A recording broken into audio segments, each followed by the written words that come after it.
सभी विद्यार्थियों का ऑनलाइन क्लास में स्वागत है। विद्यार्थियों, इस वीडियो से पहले भी अपन राजस्थानी शैली को पढ़ रहे हैं और राजस्थानी शैली की 4 प्रमुख शैलियों को पढ़ रहे हैं। उन 4 प्रमुख शैलियों में बार बार आपको बताया जा रहा है कि सबसे पहले मेवाड़ शैली, मारवाड़ शैली, ढूंढाड़ शैली और हाड़ौती शैली प्रमुख हैं। तो सबसे पहले अपन ने पढ़ा मेवाड़ शैली और मेवाड़ शैली के बाद में पढ़ा मारवाड़ शैली और मारवाड़ शैली के बाद पढ़ा आपने हाड़ौती शैली और हाड़ौती शैली के बाद में अपन पढ़ेंगे ढूंढाड़ शैली। ये 4 प्रमुख शैलियाँ रही हैं और इन प्रमुख शैलियों में छोटी छोटी उपशैलियाँ भी पैदा हुई थी, विकसित हुई थी। ठीक है भाई। मेवाड़ में जैसे आपको बताया था नाथद्वारा उपशैली विकसित हुई। मेवाड़ में किशनगढ़ और बनीठनी या किशनगढ़ और बीकानेर शैली विकसित हुई। हाड़ौती में कोटा और बूंदी और ढूंढाड़ में जयपुर, उनियारा, शेखावाटी व अलवर जैसी उपशैलियाँ विकसित हुई या प्रमुख केंद्र रहे थे इसके। अब जयपुर शैली को अपन क्या है, वर्तमान में जो ढूंढाड़ शैली है उसको जयपुर शैली या मेवाड़ शैली के नाम से जानते हैं। इन संभाग में आने वाले क्षेत्रों में से अलवर है, उनियारा है, शेखावाटी है और जयपुर है, इसके प्रमुख केंद्र रहे हैं। इन केंद्रों पर कच्छावा वंशीय राजपूत राजाओं का शासन रहा था और जयपुर शैली में जो चित्रांकन हुआ है उन चित्रांकन में स्त्री पुरुष आकृतियों को सामान्य कद काठी वाले बनाए गए थे तथा मीनाकृत इनके नयन बनाए गए थे। जयपुर शैली में सबसे पहले, जयपुर से पहले क्या है, आमेर था और आमेर राजधानी था। आमेर में ही सूरत खाना बनाने का कारखाना स्थापित था। सूरत खाना होता है शकल बनाने का या छवियाँ चित्रांकन करने का कारखाना स्थापित था। लेकिन राजा सवाई जयसिंह ने जयपुर राज्य की स्थापना की और आमेर से जयपुर को राजधानी बना लिया था। ठीक है। इस प्रकार अपन सबसे अब पढ़ते हैं ढूंढाड़ शैली को, जिस ढूंढाड़ शैली को जयपुर शैली या मेवाड़ शैली के नाम से जानते हैं। ठीक है भाई। जयपुर देश विदेश में अपने नगर विन्यास, वास्तु, सौंदर्य एवं चित्रकला के लिए विश्व प्रसिद्ध है। देखिए कितनी अच्छी बात लिखी है। सबसे पहले जयपुर देश विदेश में अपने नगर विन्यास, नगर व्यवस्था के लिए, वास्तु सौंदर्य मतलब स्थापत्य कला की दृष्टि से, भवन निर्माण की दृष्टि से एवं चित्रकला के लिए विश्व प्रसिद्ध है। एक कहावत है कि अपने यहाँ कहा जाता है, जयपुर देखो न गलतन आयो वह दुनिया में यूं ही आयो। अर्थात कि जयपुर इतना सुंदर है कि इसके विषय में ऐसा बताया जाता है कि जयपुर जिस व्यक्ति ने नहीं देखा वो दुनिया में वैसे ही आया, यूं कहा जाता है। इतना सुंदर है। इसके चौड़े रास्ते, अच्छे खुले बरामदे रास्तों में, इस वजह से या बसावट की दृष्टि से चारों तरफ से बाउंड्री और चारों तरफ से गेटों से घिरा हुआ ये जयपुर है। इस तरह की व्यवस्था के कारण विश्व प्रसिद्ध है। इसमें पूरे जयपुर में एक ही रंग से सभी वास्तु स्थापत्यों को किया गया है, जिसलिए इसे गुलाबी नगर के नाम से या पिंक सिटी के नाम से भी जाना जाता है। ठीक है भाई। महाराजा सवाई जयसिंह द्वारा स्थापित जयपुर राजस्थान के इतिहास में महत्वपूर्ण स्थान रखता है। कच्छावा वंश की रियासत आमेर उत्तर काल में जयपुर स्थानांतरित हुई। मैंने आपको बताया यहाँ कौन से राजपूत राजाओं ने शासन किया, कच्छावा वंशीय राजपूत राजाओं ने शासन किया। और मैंने बताया जयपुर से पहले कौन सी राजधानी थी, आमेर था। 16वीं सदी में मुगलों की अधीनता स्वीकार करने के बाद, मतलब यहाँ के इसके इतिहास में, अपने जयपुर या राजस्थान के इतिहास में समझ लो कि राजस्थान के इतिहास में मुगलों से जो अधीनता स्वीकार की या मुगलों से जयपुर के राजाओं के जो संबंध थे वो संबंध अपना एक प्रमुख स्थान रखते हैं, मतलब प्रमुख स्थान रखते हैं। इसमें कला में महत्वपूर्ण योगदान रखते हैं और अकबर के साथ वैवाहिक संबंधों के फलस्वरूप जयपुर के साथ मुगलों के संबंध महत्वपूर्ण बने रहे। ठीक है भाई। महाराजा मानसिंह के मुगल साम्राज्य से अंतरंग संबंधों के कारण जयपुर रियासत का कलात्मक विकास अधिकाधिक हुआ। 1600 ईस्वी से 1614 ईस्वी तक आमेर के पास प्राप्त भित्ति चित्र, आमेर के पास में जो भित्ति चित्र प्राप्त हुए हैं वो भित्ति चित्रों में इस शैली की प्राचीनता के उदाहरण या प्राचीनता के उदाहरण हैं। इनके अतिरिक्त बैराठ के बाग, मतलब जयपुर शैली की जो प्राचीनता के उदाहरण हैं उनमें बैराठ के बाग, मौजमाबाद की छतरियाँ, भारमल की छतरी और अकबरकालीन रजनामा नामक सचित्र ग्रंथ जयपुर शैली की चित्रकला परंपरा को रेखांकित करते हैं। जयपुर शैली के विकास क्रम का दूसरा चरण जो स्टार्ट होता है वो दूसरा चरण मिर्जा राजा जयसिंह से प्रारंभ होता है, जिनके दरबार में बिहारी जैसे रीतिकालीन कवि राजा के दरबारी रतन थे। 1787 ईस्वी में राजा सवाई जयसिंह द्वारा जयपुर की स्थापना में कलाओं के उत्थान में विशेष योगदान दिया। विशेष योगदान दिया। इस समय की चित्रकला में लोक कला के स्थान पर मुगलिया प्रभाव युक्त कोमल एवं बारीक रेखांकन, हल्की फीकी रंग संगति से युक्त संस्कृत एवं हिंदी ग्रंथों का बहुलता से चित्रण हुआ। किसके समय? जयसिंह के समय। सवाई जयसिंह के पश्चात महाराजा ईश्वरी सिंह के समय की चित्रकला के विकास में साहिब राम, लाल चितेरा नामक चित्रकारों का विशेष योगदान रहा। इन दोनों कलाकारों का कब? ईश्वरी सिंह के समय इन जयपुर शैली के विकास में महत्वपूर्ण योगदान रहा है, साहिब राम का और लाल चितेरा नामक दोनों कलाकारों का। इनके समय में व्यक्ति चित्रण और पशुओं की लड़ाई के अनेक चित्र बने। उत्तर काल के राजाओं में पृथ्वी सिंह, किन के बाद? ईश्वरी सिंह के बाद पृथ्वी सिंह, प्रताप सिंह, जगत सिंह के शासनकाल में अर्थात 1750 से 1820 ईस्वी तक जयपुर कला, धर्म और संस्कृति का प्रमुख केंद्र बन गया। इस समय के चित्रों में रीतिकालीन साहित्य एवं धर्म प्रधान विषयों का आधिक्य रहा, मतलब अधिक चित्र बने थे। इस तरह के उपलब्ध प्रमाणों में राधा कृष्ण की लीला चित्र, भागवत पुराण, दुर्गा सप्तशती, रागमाला, बारहमासा, ऋतुवर्णन, नायिका भेद एवं राजसी जीवन और विशेषकर सभ्य चित्रण में आदमकद चित्र प्रमुखता से बने थे। श्रृंगारिक पदों का अलंकारिक चित्रण जयपुर शैली में विशेष रूप से चित्रांकन किया। श्रृंगारिक पदों का भी विशेष रूप से अंकन किया गया था। महाराजा राम सिंह के समय बढ़ते अंग्रेजी प्रभाव, राम सिंह के समय अंग्रेजी प्रभाव बढ़ गया और फोटोग्राफी का आगमन हो गया। अब फोटोग्राफी का आगमन होने के कारण हमारी जो कला शैली है उस कला शैली पर दुष्प्रभाव पड़े और दुष्प्रभाव पड़ने से जयपुर शैली की चमक फीकी पड़ने लगी। और 19वीं सदी के उत्तरार्ध में जयपुर शैली ने अपनी रसमयी मौलिकता से विमुख होकर कंपनी शैली की यथार्थवादिता का अंकन कर यथार्थवादी का अंकन का हाथ थाम लिया। अर्थात कंपनी शैली की विशेषता है यथार्थवादी चित्रांकन, तो यथार्थवादी चित्रण का हाथ थाम लिया कि कौन सी शैली ने? जयपुर शैली ने। कब? 19वीं सदी के उत्तरार्ध में जाकर। जयपुर शैली के अन्य कला केंद्रों में उनियारा, कोटा, अलवर और शेखावाटी क्षेत्र प्रमुख रहे हैं। ठीक है भाई, इस तरह से प्रश्न आ जाता है कि जयपुर शैली के अन्य केंद्र कौन कौन से हैं, या जयपुर शैली का वर्तमान में क्या, जयपुर शैली को अन्य किस नाम से जानते हैं? मेवात शैली के नाम से। ढूंढाड़ को वर्तमान में किस नाम से जानते हैं? जयपुर शैली के नाम से या जयपुर संभाग के नाम से जानते हैं। जयपुर राज्य की स्थापना किसने की थी? सवाई जयसिंह ने की थी। जयपुर से पहले राजधानी कौन सा नगर था? आमेर था। ठीक है भाई, इस तरह से आपकी कुछ प्रश्न बन जाते हैं और ये प्रश्न यहाँ पूछे जाते हैं। जयपुर शैली के प्रमुख कलाकार, जयपुर शैली के प्रमुख चित्रकारों में साहिब राम, लाल चितेरा, ये प्रमुख कलाकार है। दो प्रमुख कलाकार हैं जिनका तो महत्वपूर्ण योगदान है इसमें। रामजीदास, घासीराम, रघुनाथ, गोविंद, गोपाल, उदय, हीरानंद, त्रिलोकचंद, शालिग्राम, सेवकराम आदि ने जयपुर शैली की समृद्ध लघु चित्र व भित्ति चित्रण परंपरा को चरमोत्कर्ष पर पहुंचाया था।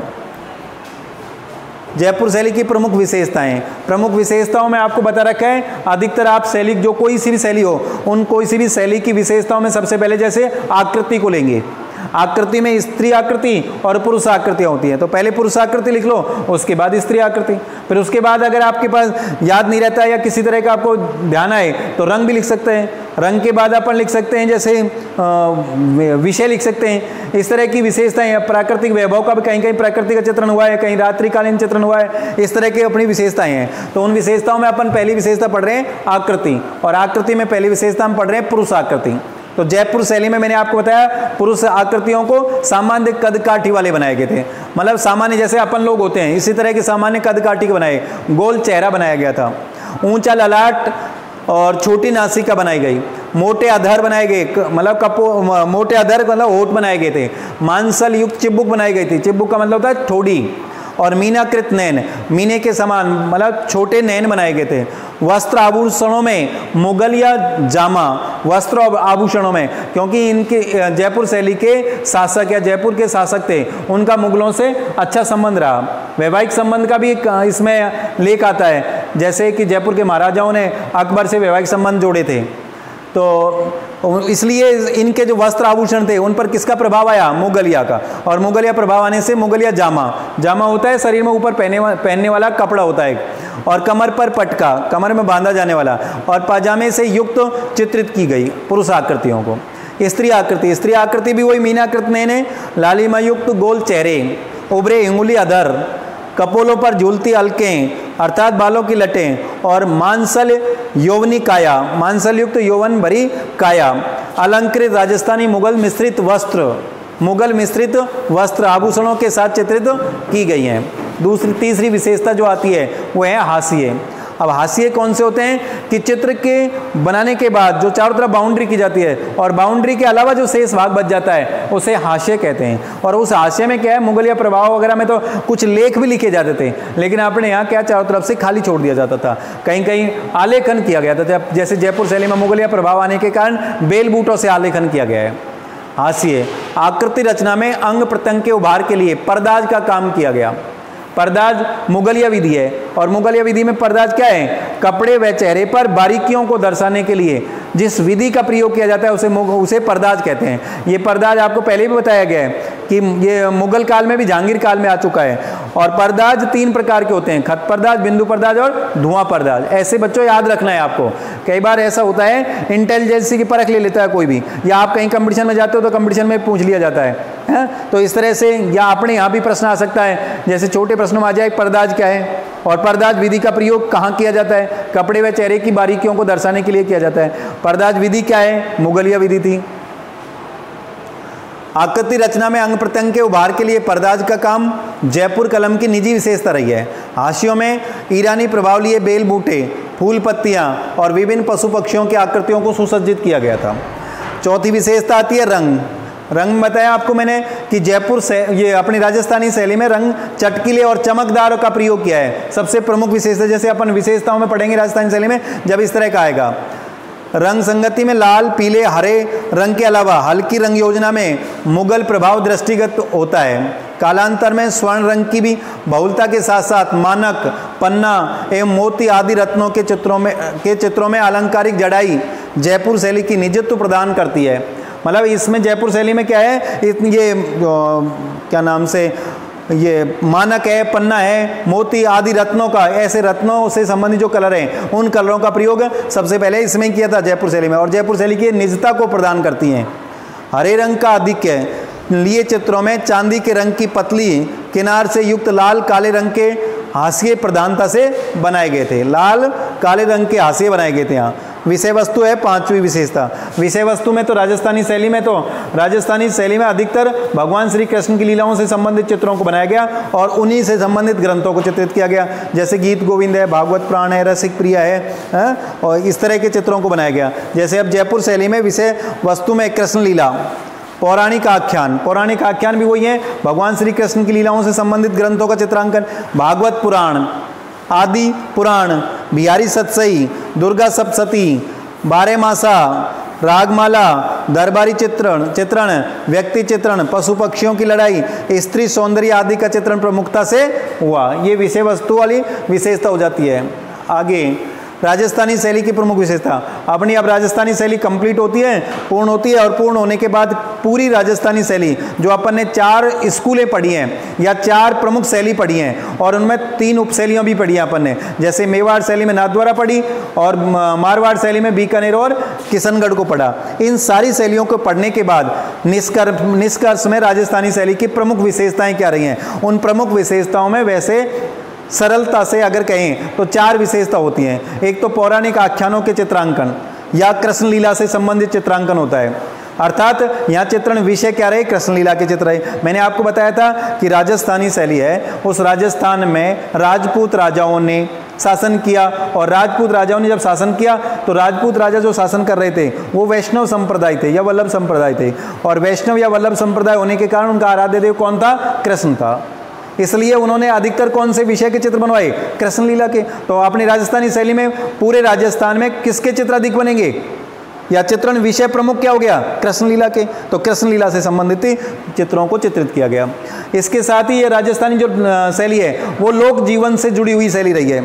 भावना प्रधान शैली रही है, भाव प्रवण शैली है, अर्थात भावों को महत्व दिया गया है इसमें, है। घरेलू लोक जीवन का चित्रांकन किया गया है, इसके साथ ही दरबारी चित्रण भी किया गया है। प्राकृतिक सौंदर्य भी यहाँ का अच्छा रहा है, तो प्रकृति का भी सुंदर चित्रांकन किया गया है। मनोरम रंगों का प्रयोग किया गया है। इस तरह की प्रमुख विशेषताएं हैं, लेकिन अपन डिटेल से पढ़ेंगे उन विशेषताओं को। तो ऐसा पढ़ा जाता है, जैसे समझा जाता है। पहला है लोक जीवन का सानिध्य, अर्थात अपने राजस्थानी जो चित्रशैली है उस चित्रशैली में लोक जीवन को अपने साथ लिया गया है। और जबकि अपन अगर तुलना करें तो मुगल शैली में लोक जीवन को या साधारण आदमी के चित्रों को कहीं महत्व नहीं दिया गया।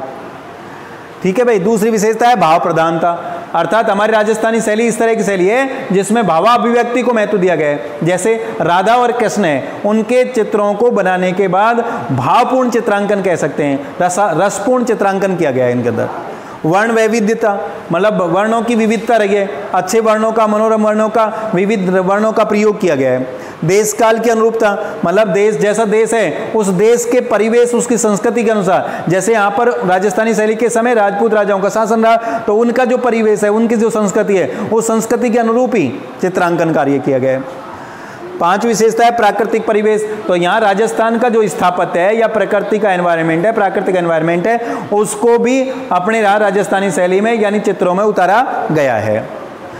फिर है 6 नंबर पर विषय विविधता। विषय विविधता में तो कृष्ण के चित्र तो है ही, उसके अलावा भी रागमाला है, बारहमासा है, इस तरह के लोक जीवन से संबंधित चित्र हैं। इस तरह के चित्रों को चित्रित किया गया है। तो एक एक को अपन डिटेल से पढ़ते हैं। फिर सबसे पहले नंबर 1 पर है लोक जीवन का सानिध्य। भित्ति चित्रण परंपरा और अपभ्रंश शैली से विकसित राजस्थानी चित्रकला का लोक जीवन से विशेष सानिध्य रहा है। प्रश्न भी बन सकता है कि राजस्थानी शैली कौन सी शैलियों से मिश्रित है। तो एक तो ये भित्ति चित्रण परंपरा और एक अपभ्रंश होता है, शैली से विकसित राजस्थानी शैली रहा है।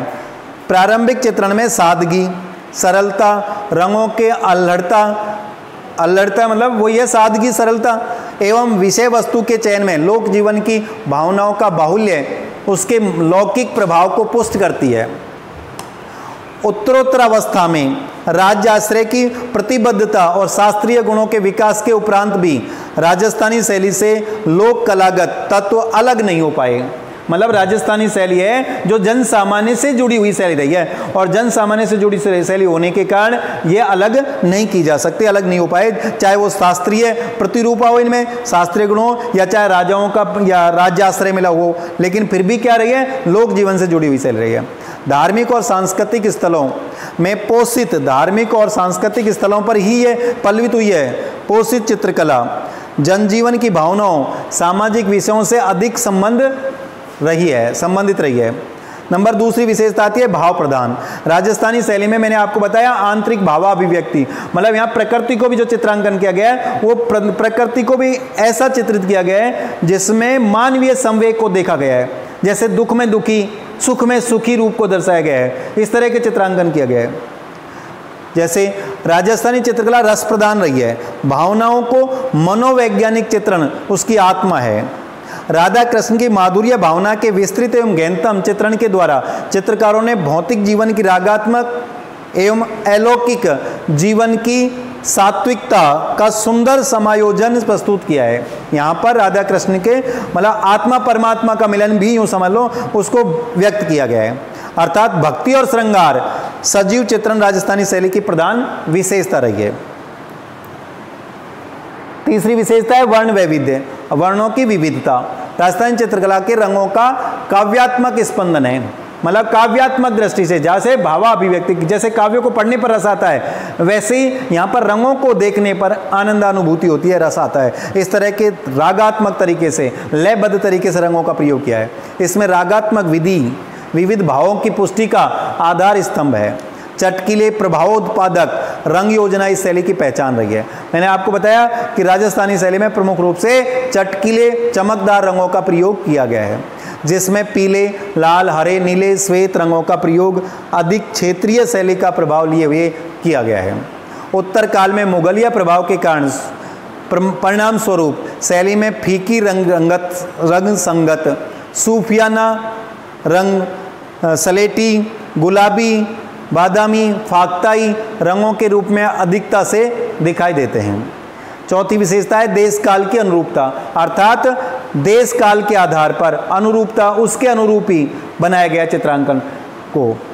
राजपूती सभ्यता और संस्कृति के साथ तत्कालीन राजनीति सामाजिक परिस्थितियों के अनुरूप जीवंत चित्रण राजस्थानी चित्रकला की प्रधान विशेषता रही है।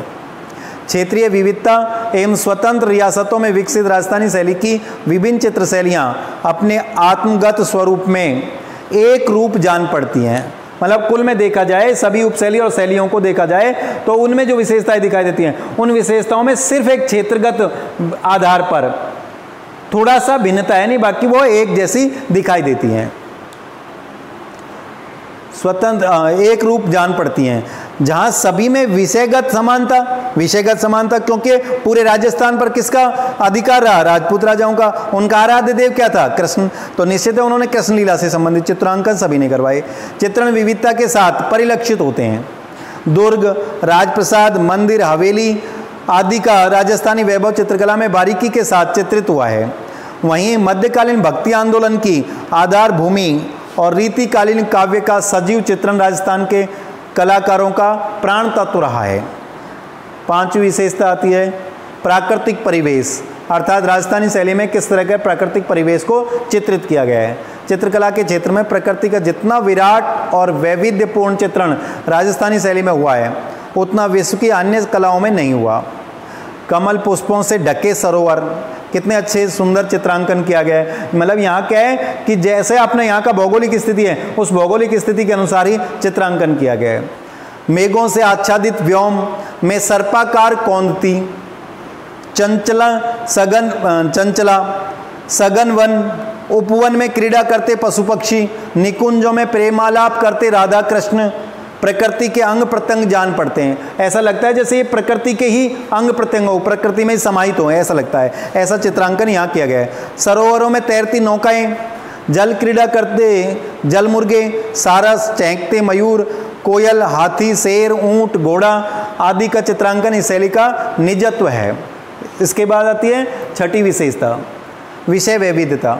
विषय वैविध्यता में क्या है कि विषय की विविधता रही है। हालांकि यहाँ पर प्रमुख जो चित्रित विषय रहा है, वो प्रमुख चित्रित विषय बार बार आपको बताया जा रहा है, क्या रहा है? कृष्ण लीला से संबंधित रहा है। लेकिन फिर भी उसके साथ साथ जैसे बारहमासा, राग रागनी, इस तरह के चित्रांकन किया गया है। शायद उपरोक्त वर्णित विशेषताएं विश्व की अन्य चित्र शैलियों में भी आंशिक रूप से दृष्टिगत हो सकती हैं, लेकिन चित्रों के विषय चयन में विविधता राजस्थानी शैली को सभी कला शैलियों से अलग खड़ा करती है। विषय विस्तार की दृष्टि से राजस्थानी शैली में सामाजिक विषय भी लिए गए हैं। धार्मिक, सांस्कृतिक, राजसिक सभी संदर्भों का समान रूप से रेखांकन किया गया है। धार्मिक चित्रों में वैष्णव संप्रदाय से संबंधित चित्रों में कृष्ण लीला वो अपने यहाँ राजस्थानी शैली का प्रमुख चित्रित विषय है ही। महाभारत, भागवत पुराण, गीत गोविंद, सूरसागर, आर्ष रामायण, शिव पुराण, दुर्गा सप्तशती। आर्ष रामायण का नाम पहले भी आ चुका है। मेवाड़ शैली में मनोहर नाम के कलाकार के द्वारा आर्ष रामायण के चित्र बनाए गए थे। शिव पुराण, दुर्गा सप्तशती, बाल गोपाल स्तुति आदि ग्रंथों पर आधारित चित्रण हुआ है। वहीं सामाजिक संदर्भों में के तहत सामाजिक उत्सवों, समाज के उत्सवों आदि का चित्रांकन किया गया है।